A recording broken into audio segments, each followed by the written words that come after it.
ગુજરાતમાં ફરી એક વખત આપ સર્વે મિત્રોનું હાર્દિક સ્વાગત છે આજના તાજા અને નવા હવામાન સમાચારના વિડીયોની અંદર। મિત્રો આજે થઈ છે 24મી ઓક્ટોબર અને વાર થયો છે શુક્રવાર। આગામી 3 કલાક માટે ગુજરાતવાસીઓ થઈ જાજો તૈયાર, છત્રી રેનકોટ કાઢીને તૈયાર રહેજો, કારણ કે ભર શિયાળે જામ્યો છે ચોમાસા જેવો માહોલ।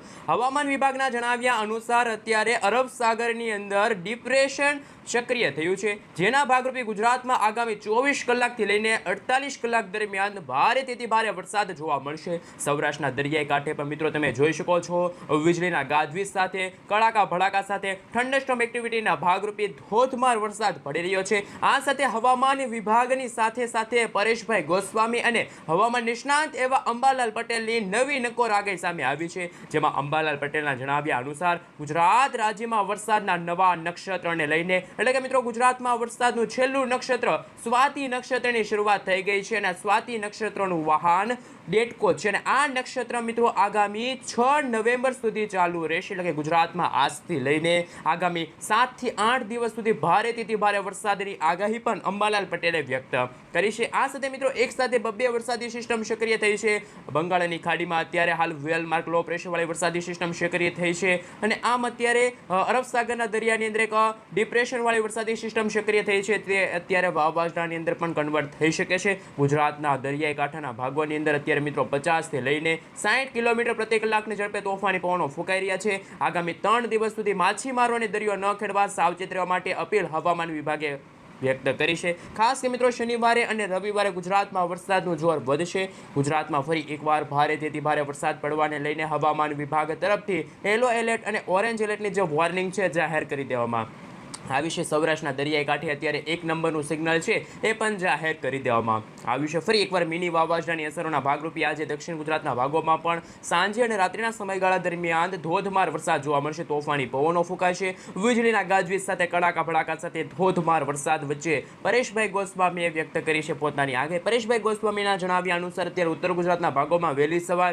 અને મોડી રાત્રિના સમયગાળા દરમિયાન ઠંડક અનુભવાઈ રહ્યો છે। ત્યારે મિત્રો જો વાત કરીએ તો બપોરના સમયગાળા દરમિયાન ગરમીને બફારાનું પ્રમાણ પણ ગુજરાતમાં વધ્યું છે। હવે ગુજરાતમાં ચોમાસાએ ફરી એકવાર યુટર્ન લીધો છે। વાવાઝોડા સાથે વરસાદની આગાહી પણ અંબાલાલ પટેલે વ્યક્ત કરી છે। હાલ મિત્રો તમે જોઈ શકો છો ઉત્તર ભારતના ભાગોમાંથી અત્યારે વેસ્ટર્ન ડિસ્ટર્બન્સના કારણે ઠંડા પવનો ફૂંકાઈ રહ્યા છે, જેના કારણે ઉત્તર ગુજરાતના ભાગોમાં અત્યારે ઠંડી છે, જ્યારે અત્યારે દક્ષિણ ભારતના વિસ્તારમાંથી 2 વરસાદી સિસ્ટમ આગળ આવી રહી છે। અરબ સાગરના દરિયામાંથી ડિપ્રેશન અને બંગાળની ખાડીમાંથી વેલમાર્ક લો પ્રેશરવાળી વરસાદી સિસ્ટમ સક્રિય થઈ છે। આમ એક સાથે બબ્બે વાવાઝોડા સક્રિય થતા માત્ર ગુજરાત જ નહીં પરંતુ ભારતના દક્ષિણ ભારતના તમામ રાજ્યની અંદર વીજળીના ગાજવીજ સાથે કડાકા ભડાકા સાથે થંડરસ્ટોર્મ એક્ટિવિટીના ભાગરૂપે જ્યાં જુઓ ત્યાં તબાહીના દ્રશ્યો સામે આવી રહ્યા છે। મિત્રો આપણે અમદાવાદ હવામાન વિભાગ તરફથી સમગ્ર ગુજરાત રાજ્યનો નકશો જાહેર થયો છે, નકશા વિશે વાત કરીશું। સાથે મિત્રો આગામી 25 તારીખ 26 તારીખ 27 તારીખના રોજ ગુજરાતના કયા વિસ્તારની અંદર કેવા પ્રકારની વોર્નિંગ હવામાન વિભાગે જાહેર કરી છે, ચાલો મિત્રો તમામ અપડેટો એક પછી એક મેળવીએ।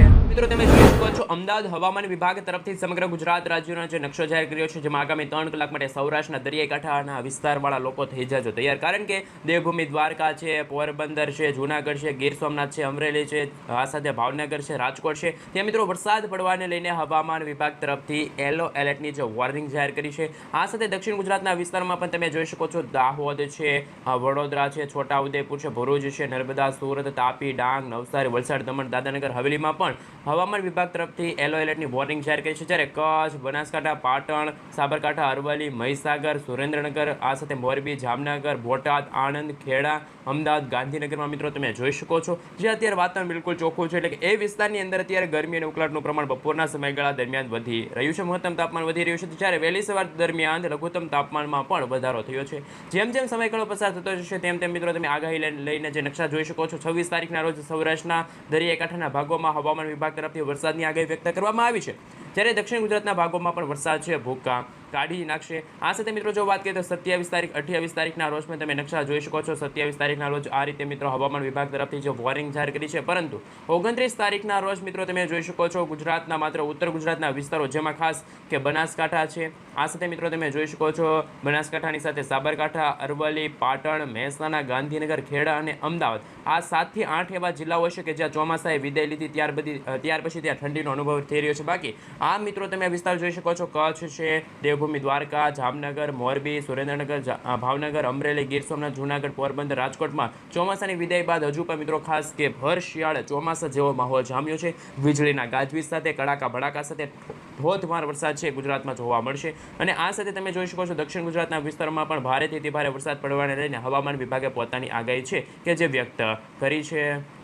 અને મિત્રો હવે તમે જોઈ શકો છો જે ગુજરાતમાં ગરમી અને ઉકળાટનું પ્રમાણ વધી રહ્યું છે એમને લઈને જે ડેટા સામે આવી રહ્યા છે, જેમાં ખાસ કે વેરાવળમાં મિત્રો જો વાત કરીએ તો બપોરના સમયગાળા દરમિયાન તાપમાન છે કે જે 37 ડિગ્રી સેલ્સિયસ સુધી વધ્યું છે. એટલે કે ભર શિયાળે ત્યાં ઉનાળા જેવો માહોલ છે બપોરના સમયગાળા દરમિયાન જોવા મળી રહ્યું. હાલ મિત્રો તમે જોઈ શકો છો એક અરબ સાગરની અંદર અને એક બંગાળની ખાડીમાં આ વર્ષ 2025ના અંતિમ વાવાઝોડા બની રહ્યા છે, જેમાં અરબ સાગરવાળી વરસાદી સિસ્ટમ ડિપ્રેશનની અંદર પરિવર્તિત થતા ગુજરાત તરફ આગળ વધી રહી છે. જ્યારે અત્યારે બંગાળની ખાડીમાં પણ અત્યારે ભારે ચક્રવાત સર્જાયેલું જોવા મળી રહ્યું છે. જેમ જેમ સમયગાળો પસાર થઈ રહ્યો છે તેમ તેમ ગુજરાતમાં વાવાઝોડાનો ખતરો છે એ અત્યારે બમણો થતો જોવા મળી રહ્યો છે, જેમાં 27 તારીખના રોજ ખાસ કે સૌરાષ્ટ્રના દરિયાકાંઠાના ભાગોમાં વીજળીના ગાજવીજ સાથે કડાકા ભડાકા સાથે જ્યાં જુઓ ત્યાં તબાહીના દ્રશ્યો સામે આવશે. ચોમાસાની વિદાય થતાં હજુ પણ મિત્રો ભારે વરસાદ પડવાને લઈને અંબાલાલ પટેલ, પરેશભાઈ ગોસ્વામીએ પણ પોતાની આગાહી વ્યક્ત કરી છે. જ્યારે મિત્રો ગુજરાતમાં વરસાદનું છેલ્લું નક્ષત્ર એટલે કે સ્વાતિ નક્ષત્રની શરૂઆત થઈ ગઈ છે. અને સ્વાતિ નક્ષત્રના સમયગાળા દરમિયાન ગુજરાતમાં ફરી એકવાર માવઠાનો માર ગુજરાતવાસીઓને સહન કરવો પડશે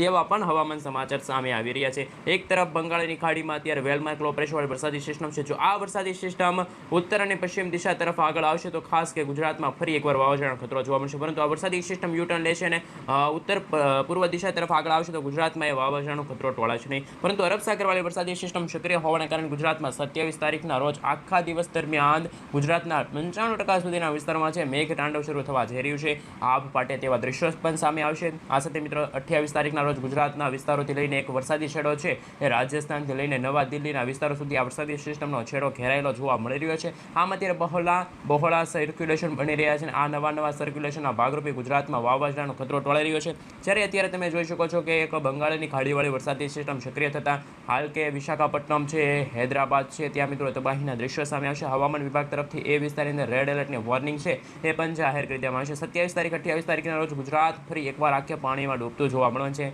નદી નાળાઓ છલકાશે, વીજળીના ગાજવીજ સાથે કડાકા ભડાકા સાથે ધોધમાર વરસાદની શક્યતા છે. અને મિત્રો આ જે ડિપ્રેશન બન્યું છે જે ગુજરાત નજીક આવતા ગુજરાતના દરિયાઈ કાંઠાના ભાગોમાં કરંટ જોવા મળી રહ્યો છે. ખાસ કે 15 થી 20 ફૂટ ઊંચા મોજા પણ દરિયાઈ કાંઠે ઉછળી રહ્યા છે. એને લઈને પણ મિત્રો બ્રેકિંગ હવામાન સમાચાર સામે આવી રહ્યા છે.